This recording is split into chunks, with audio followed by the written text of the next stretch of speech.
প্রতিদিন খেওলা জাল দিয়ে মাছ ধরি এবং এখান থেকে পুরো টানা 1 মাস মাছ ধরেছি। 1 মাস মাছ ধরার পরে এখন পুকুর ছেঁচবো। ছেঁচার পরে বোঝা যাবে যে কতটা মাছ হবে। আর মাছগুলা খেওলা জাল দিয়ে ধরার কারণ যে খেওলা জাল দিয়ে মাছগুলা ধরলে মাছ সুস্থ থাকে, তাজা থাকে, বাজারে ভালো দাম পাওয়া যায়। আজকে সেচ দিয়ে বিক্রি করতে আজকে শেষ, এই জন্যতে পুকুরটা শুকাতে হবে, পুকুরটা আবার চর্চা করতে হবে। পতিত জলাধার যেগুলো মাছ চাষের উপযোগী না, সে সমস্ত পতিত জলাধারে শোল মাছ চাষ করি। শোল মাছ চাষ যে টেকনিকে করি, আমি এক জোড়া মাছ ছেড়ে দিই, ওরা বাচ্চা দেয়। ওই পোনা ওরা প্যারেন্টাল কেয়ার প্রজাতি, ওই পোনা ওর বাপ মাই নার্সিং করে। তারপরে ওখান থেকে যতটা পরবর্তীতে মাছ তোলার সময় দেখি আমি কতটা মাছ পেলাম। এই 1 বছর আগে এই পুকুরে এক জোড়া মাছ ছেড়ে দিছিলাম। ছেড়ে দিলে আমি প্রায় আজকে মিলায়ে প্রায় 1250 কেজির মতো মাছ এই পুকুর থেকে তুললাম। সবই বাজারজাত করছি। তার ভিতরে বাছাই করা কিছু মাছ আগামী বছরের জন্য মানে ব্রুড হিসাবে ব্যবহারের জন্য রেখে দিলাম। এই আর কি, এইটুকুই। বিশেষত এই সময় শীতকালে যখন নতুন তরকারি ওঠে, নতুন তরকারির সাথে শোল মাছ বাঙালির একটা প্রিয় খাবার। বেশ ভালোই, মানে খুব ভালো চাহিদা। আর শোল মাছ যদি লাইভ নিয়ে যাওয়া যায়, জ্যান্ত যদি নিয়ে যাওয়া যায়, তাহলে জীবিত, যেটাকে বলে জীবিত শোল মাছ, এর দাম খুব ভালো দাম পাওয়া যায়। যেগুলো 1 কেজি 900 গ্রাম সাইজ, সেগুলো সর্বোচ্চ পাইছিলাম 840 টাকা কেজি, সর্বনিম্ন পাইছি 790 টাকা কেজি। তার চেয়ে ছোটগুলা কোনোটা মানে 700 টাকা কেজি, কোনোটা 650 টাকা কেজি, এইরকম বিভিন্ন সাইজের হয় শোল মাছ। শোল মাছ সব মানে ইউনিফর্ম সাইজের হয় না, ইউনিফর্ম সাইজের হয় না, বিভিন্ন সাইজ হয়ে যায়।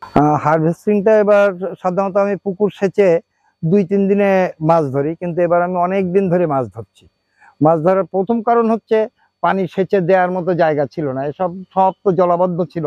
পানি সেচে যেমন আমি যদি এখানে পানি সেচে দেই, তা ওদের ঘরে যেয়ে পানি উঠবে, এই জন্য পানি সেচার মতো পরিস্থিতি ছিল না। যার জন্যে ওই বেশি পানিতে খেপলা জাল, আমাদের এখানে সাতক্ষীরার ভাষায় বলি আমরা খেপলা জাল দিয়ে মাছ ধরছি। তা খেপলা জাল দিয়ে মাছ ধরে যে সুবিধাটা, সেখানে মাছগুলো জীবিত যায়, খুব তাজা যায় মাছগুলোর কষ্ট হয় না। এবং অল্প অল্প, যেহেতু খেপলা জালে একদিনে কতটা মাছ ধরা যায়, 1 মণ 30 কেজি, 50 কেজি, 60 কেজি, তার বেশি ধরা যায় না। আবার এদিকে বাজারের সময় হয়ে আসে, হ্যাঁ, অল্প মাছ নিয়ে গেলে মাছের চাহিদাও বেশি, মানে মাছের দামও বেশ ভালো পাওয়া যায়। আর শোল মাছ জ্যান্ত থাকলে এমনিতেই ওর মানে খুব ভালো দাম পাওয়া যায়। তা সুবিধা যেটা পাইছি সেটা হচ্ছে একটা মাছও মরেনি, সব মাছ জ্যান্ত বিক্রি করতে পারছি, যার জন্য বাজার দামটাও ভালো পাইছি।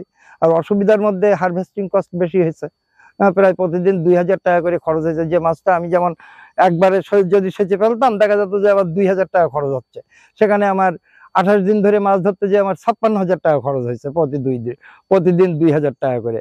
মানে আপনার মাছ ধরা, বাজারজাতকরণ, 3টে জেলে মাছ ধরছে, তাদেরকে 3 পাঁচা 1500 টাকা, ইয়ে ভাড়া আছে, এখান থেকে ইজি বাইক ভাড়া আছে 250 টাকা, এরকম প্রতিদিন প্রায় 2000 টাকা। তারপর সকালে ওদের নাস্তা খাওয়া আছে, প্রতিদিন 2000 টাকার মতো খরচ হয়েছে।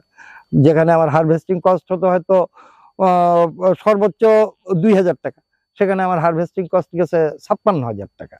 হ্যাঁ, কিন্তু এতে কিন্তু আমার লস হয়নি কি, যেমন আমি আবার যেমন শোল মাছ যদি মারা যায়, তাহলে দেখা যায় যে তার দাম অর্ধেক হয়ে যায়।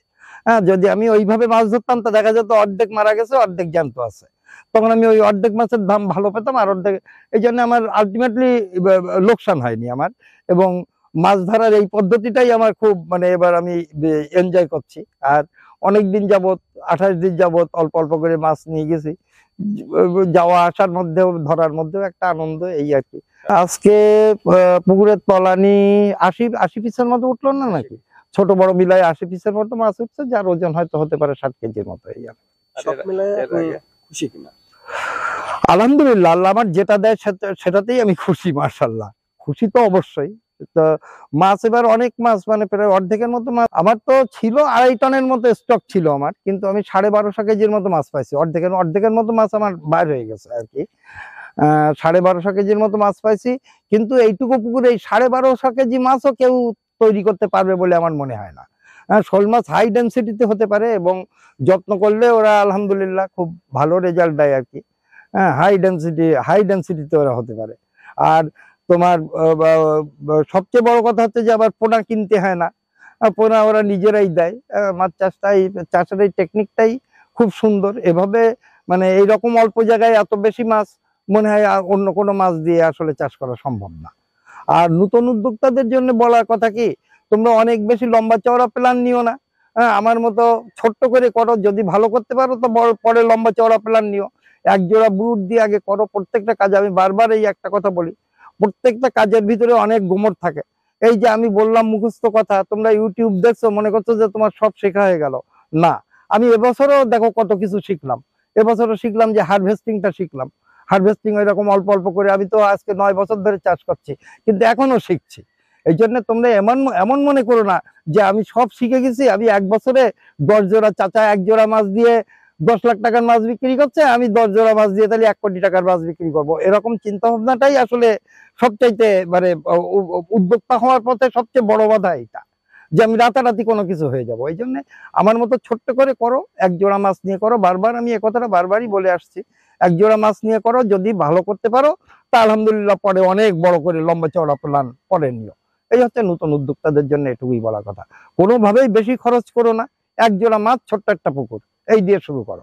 করে করতে পারলে ওখান থেকেই তুমি অনেক বড় কিছু করতে পারো।